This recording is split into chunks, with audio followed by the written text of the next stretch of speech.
Hello everybody and welcome to another episode of Naval Action.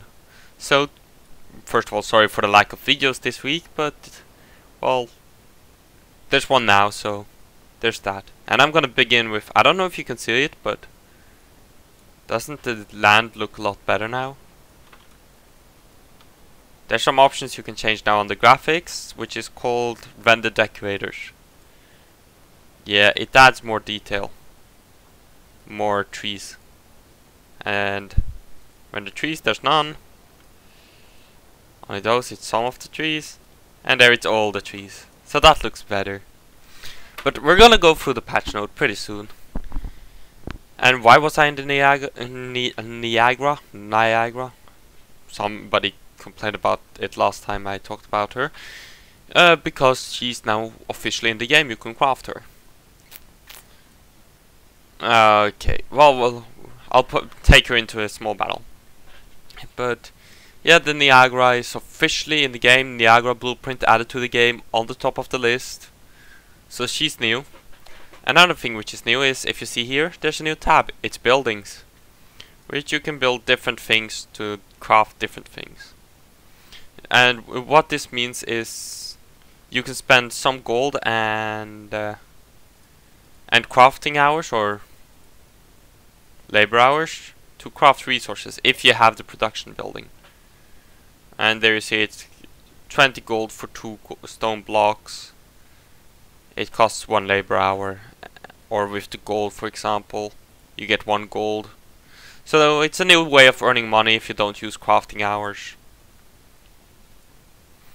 which might make some happy. Of course, it's gonna be annoying for some crafters, as a lot of crafters, including me, rely on help from other people by, you know, having them craft the materials and then you craft the ship itself. The crafter crafts the ship itself. So that's gonna be a bit annoying. I wonder, can you craft those without? Yeah, you can. Any buildings. So I'm gonna go through the patch notes now. So first off, trading and crafting. The Niagara blueprint added to the game. So the Niagara is officially in the game, guys. Next up, crafting nodes were renamed to high grade nodes, and 2 crafting node types were added: low grade and mid grade. So, which are crafted by copper or silver coins. So that helps with well, it makes lower end crafting nodes a lot cheaper. And of course you have the resource store interface. Let's see. Just quickly, was reworked, so as you see, it looks like this now. It's a small thing, but it makes things a bit better looking. Resource production buildings and ship construction buildings added, which I showed you. Of course I have a shipyard since I'm a ship crafter. NPC production will stay on its current level and will be gradually decreased over time to fully player dependent economy. So if you don't know yet, the devs want the game to be fully player driven in terms of economy, so no AI selling stuffs. And resource production buildings is a start to that. NPC, oh, I already said that. Blueprint learning chance now depends on the quality of the ship you are making. I thought that was the case before, but apparently it isn't. But that means if you put 4 crafting nodes in a ship, you have more chance of getting the blueprint than if you put 0 in. Better upgrades now can be made using mid-grade crafting nodes. Before they used what we call high-grade crafting nodes. You now need more compass wood, and compass wood is used for knees, I believe. ROE and attack mechanics. Battle timer now lets you stay in battle for only 5 minutes after the battle is over, and battle entry timer reduced to 2 minutes, and invulnerability timer does not let you enter battles anymore.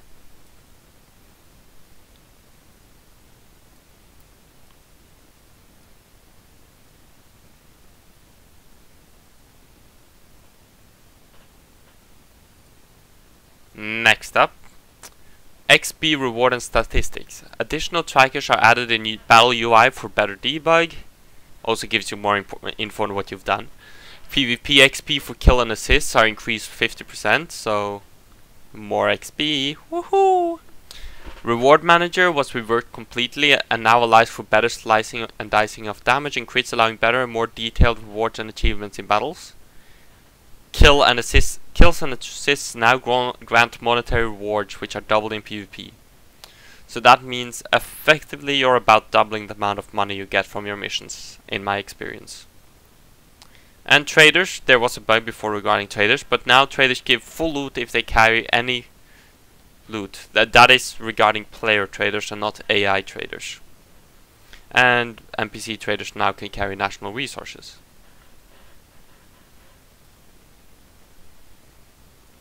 Next up, we have some more info about port battles.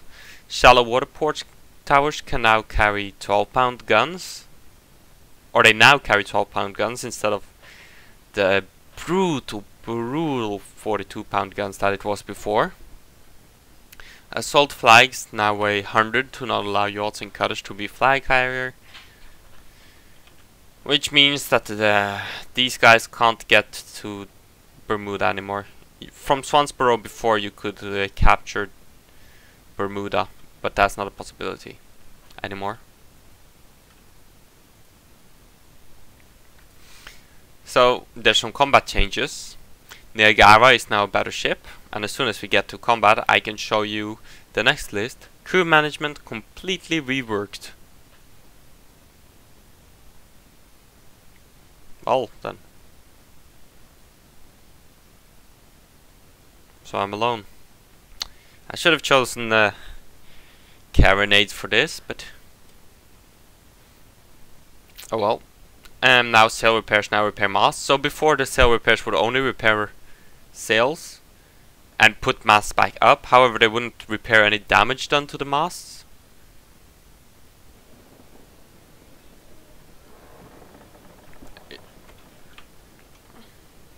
Yay, we got AI help. We'll just charge straight in. Let's see. Friendly derelicts now cannot catch fire from friendly damage. Exit timers now reset if the ship is on fire. Fast explosions on snow is fixed. In battles, physics completely reworked, which is excellent because that means less of that stupid accidental tipping. Ship heal from damage eliminated. I don't mind that. Sail furling and yard turning speed curves adjusted. Crucial bug with cannon influence on speed fixed. So if you didn't know that, the cannon size actually influences the speed the speed of the ship. Ships now cannot turn with 0 speed, so if you demast somebody completely, they can't turn anymore.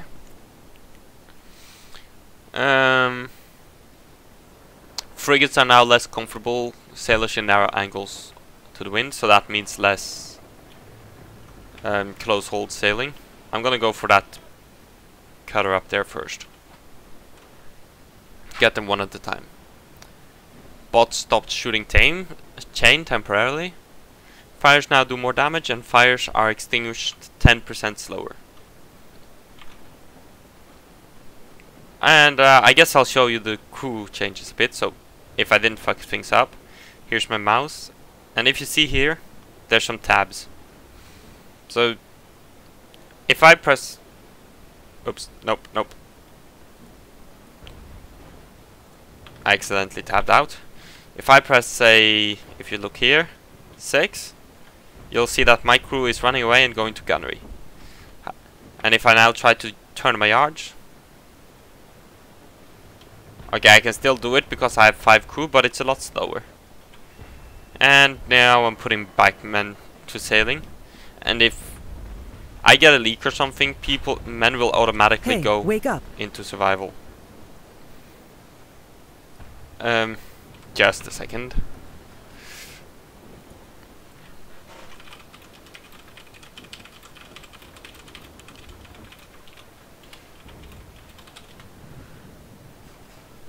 Sorry about that. But if you get a leak or something, people will automatically go into to repair the leak if you have survival enabled. If it's disabled like this, that won't happen.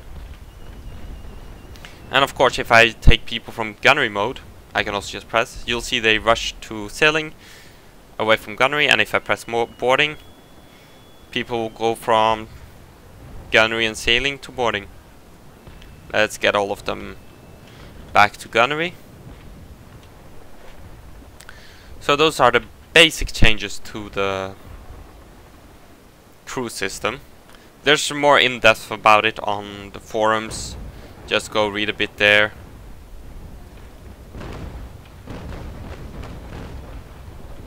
And the Niagara is hopefully a stronger ship now.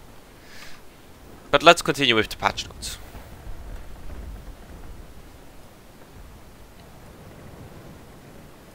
So, next up, Marines now work differently. So before, Marines added to your crew. Now, instead of adding to your crew, they replace certain members of your crew. So say you have Marines which 10% are Marines.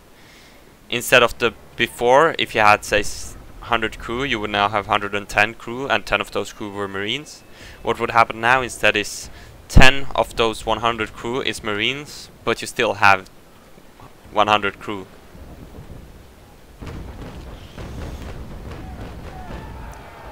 Yay! So that's the changes to Marines. They fixed the bug with incorrect musket count. Brace now costs 5 preparation, and preparation per round is increased by 5. Certain formulas are reworked for boarding. Boarding now requires 50% to 50 preparation to initiate, like it was before. Now, of course, before this patch it was 0, but before that again, for a period, it was 50. Or 70 actually, I think. Maybe. I don't remember exact numbers. So yeah, it's back up so that you can't get insta-boarded anymore. And boarding pooling is improved and will suffer less random interruptions. Yes, I like that one. And of course, lastly, expect other significant changes to boarding in the next 2 patches. Also, it reminds me, if you see here, if you press tab, you'll see more information like the kills and assists you get, how many crew you've killed, how many shocks you have caused, how much hull damage you have seen, and also other stats like rams you've done and such. And if I can point it out, as soon as I sink this basic cutter. Yeah, I know, I'm seal clubbing, deal with it. There, up there, you'll see hull and shock. So you can easily keep stats of the damage you've done. And those guys are all leaving their friend in the dust.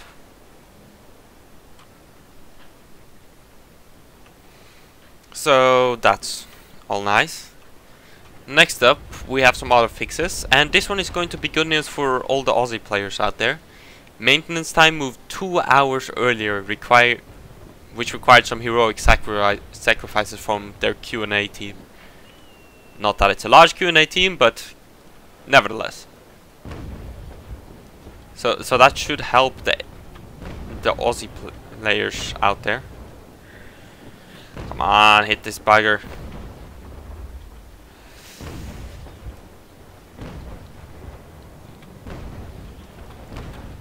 Okay, go for the attack. I'm not leaving without killing him. Next point, some graphical assets were improved for the open world, which you might have seen. Some players might not like them, but they were needed for land-in battles, which are not coming yet, but they'll come in the future. Also do note, it might be more taxing on your hardware, so I didn't notice any, but some other people have noticed that it's more taxing on hardware, so sorry about that.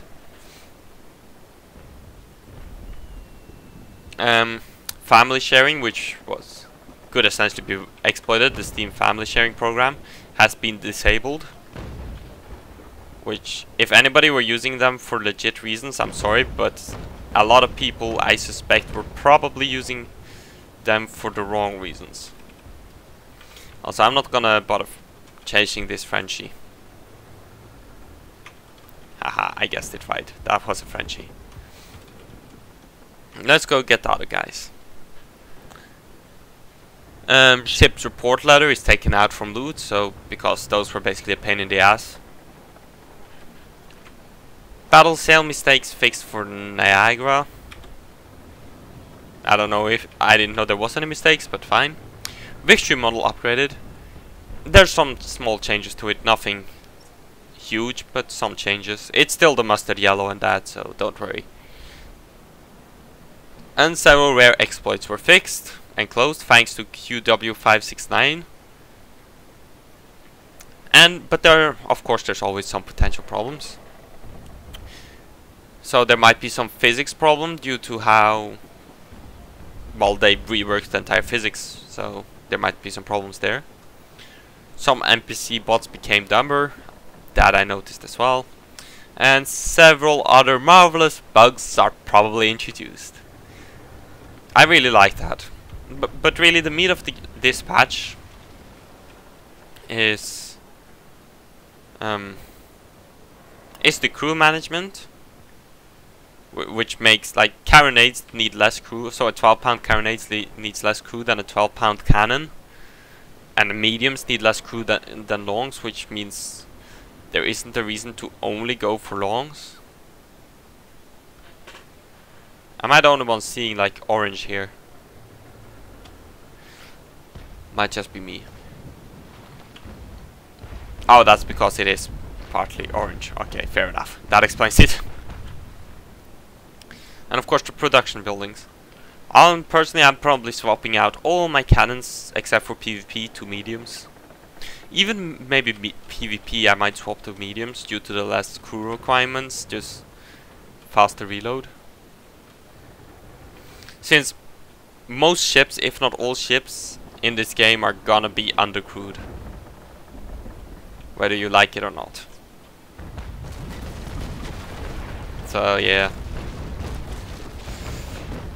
gonna need some smart thinking with your crew count. There were only 4 of them. I thought there were 5 of them in total. Well, I outgunned them. I've got 9-pounders. They're longs, but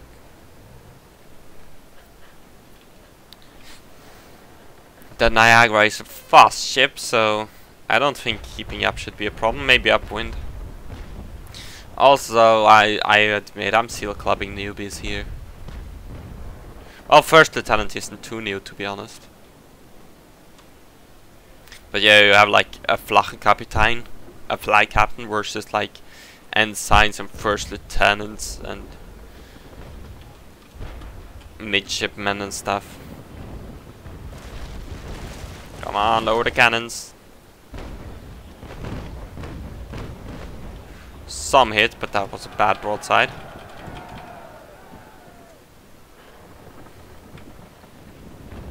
We'll do better. Yeah, either way, I've gone through the patch notes, so thank you all for watching, and I'll see you next time. Bye!